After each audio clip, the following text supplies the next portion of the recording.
Finally জাপানের এই থ্রেটটা Brazil পার করতে পারলো। ক্যাসিমিরো যেখান থেকে ভিলেন হতে পারতেন, তিনিই এখন এই ম্যাচের নায়ক। হাফ টাইমের পরে আনচেলত্তির মাস্টার প্ল্যান, মার্টিনেলি এবং এনরিকের ইনক্লুশন এই দলের পারফরমেন্সটাকে বুস্ট আপ করে দেয়। সালামু আলাইকুম, আশা করি যে যেখানে আছেন সুস্থ আছেন। এই একটা ম্যাচের রেজাল্ট অনেক কিছুর জবাব দিয়ে দিল। আনচেলত্তি সম্ভবত অনেকটা চাপের মুখ থেকে বেরিয়ে আসলেন জাপানের এই ম্যাচের পরে।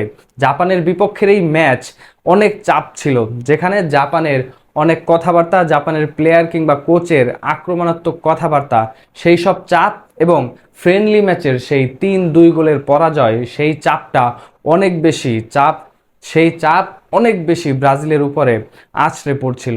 সেই চাপ ফাইনালি ব্রাজিল উতরে নতুন যাত্রা শুরু করতে যাচ্ছে।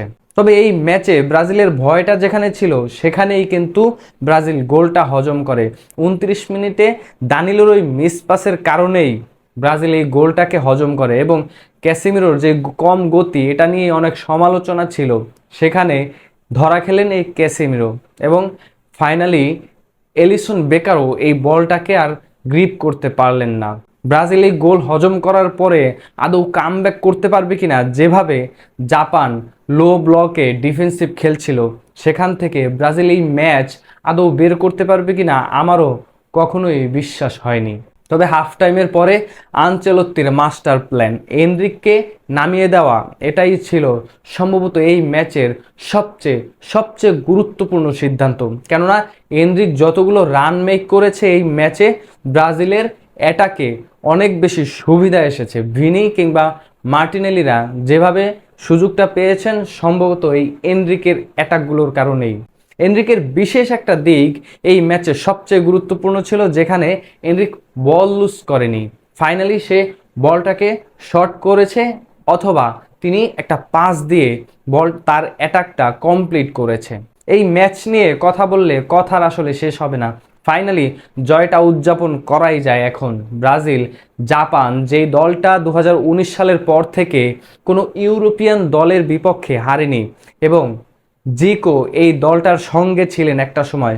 ব্রাজিলের সাউথ আমেরিকান যে টেকনিক, সেই টেকনিকে ব্রাজিলকে আটকে দিবেন, এমনটাই জাপানের দলটাকে নিয়ে অনেকে আশা করেছিলেন।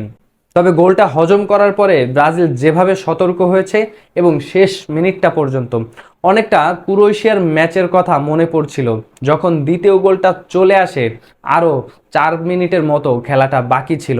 কাউন্টার অ্যাটাকে ব্রাজিল গোলটা হজম করবে কিনা, সেই একটা ভয়, ক্রোয়েশিয়ার সেই ম্যাচের ভয় প্রত্যেকটা ব্রাজিলিয়ান ভক্তের অন্তরে এখন পর্যন্ত গেঁথে আছে। সেই ভয়টাও উতরে ব্রাজিল ফাইনালি 2-1 গোলে এই লাইন আপটা নিয়ে, এই স্কোর লাইনটা নিয়েই শেষ করলো ম্যাচটা।